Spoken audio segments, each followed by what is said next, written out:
we have a special guest for you. He's speaking to us for the first time, even though he's been, I'm sure you've seen him in all our rallies and demonstrations. He's been always a supporter, part of the coalition, the Palestine coalition and the Arab coalition.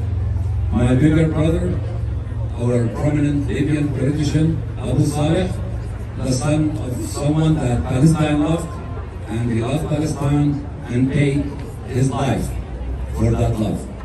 Our big brother, محمد بويصير, Abu Saleh.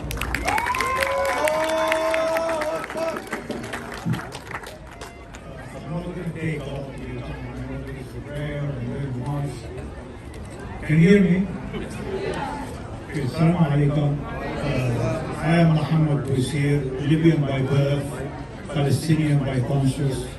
I'm proud that my father joined thousands of Palestinian martyrs when the Israeli army murdered him. I'm also proud that during the first Intifada, I was one of those young people trying to help the Palestinians from Egypt. And I have a gratitude letter from the late Yasser Arafat for the effort we did with the Palestinians. Believe me, guys, the Palestinian issue is not only Palestinian. It is Arab, it's international. Let me now, I'll take you to a sad day in our history. 7th of June 1967. The Israeli army is attacking Gaza, which is defended by an Egyptian infantry division. The Israeli army took over Gaza in 22 hours. And the Egyptian general signed the surrender document before 1 day passed from the start of the attack, and this is on YouTube. So from that minute, the Israelis founded their policies that we are inferior, we cannot fight, and we are an easy win. So when they had the information about Tufan al-Aqsa, and even 1 year before, they didn't believe it. They knew they had the document which is called the Jericho Walls, which came out in New York Times maybe 3 weeks ago. But they didn't believe it. They said, oh, Arabs doing this? Oh, this is inspirational. They can't do it. They don't have the discipline, they don't have the capabilities, they don't have the courage. But by dawn, the 7th of October, it took place. Actually, it was them, the Israeli army, that failed to engage with the fighters for 9 hours.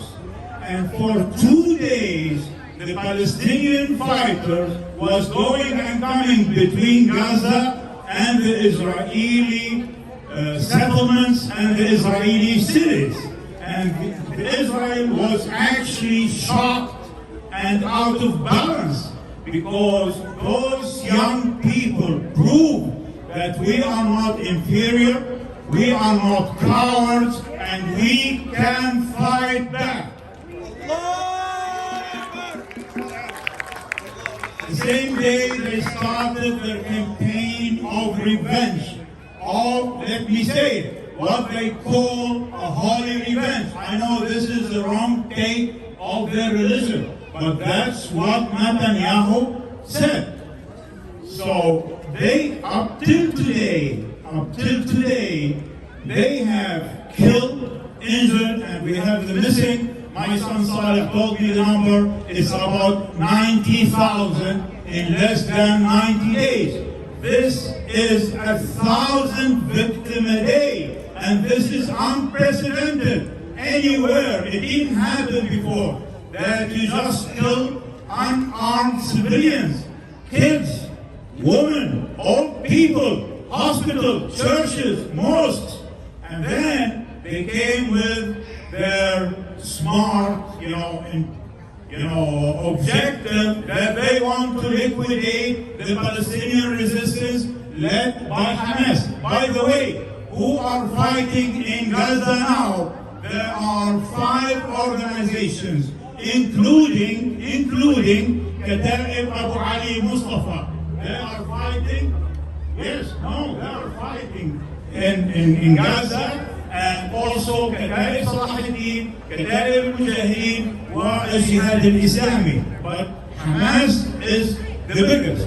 And they thought that they can do something similar to June 7th, 1967. It's an easy day. We go in with our own tanks, Merkava, with our planes, with our sophisticated weapons that we can get from the American military storage right away in Israel and in Europe. They went in. Now we are on the 87th day. While we are demonstrating here, our young men are giving them a good fight. They're fighting in Shaja'iyah. They're fighting in Gaza. They're fighting in San Yunis. They're fighting in Rage. And every time they find a tank, they blow it up.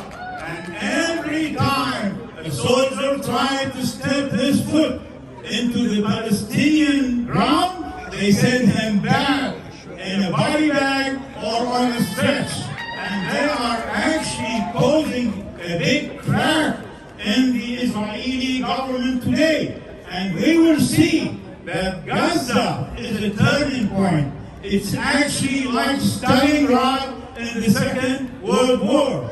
No more arrogance. The Israelis, they will have to sit on the table and they will have to listen to the Palestinian aspirations. And they will have to do that. Actually, the price is high, but for every achievement a people scored in history, the price was high. There are no free victory. Gaza is a turning point for the Palestinian cause. It's a turning point for the Arab cause, because you Palestinians are only the front battalion fighting for freedom, but the cause for freedom is indivisible. All Arab people are living under authoritarian regimes, and everybody wants to see your victory, to take the same course and take over this regime, and we get back our liberty and our dignity. Thank you for listening, and God bless you all.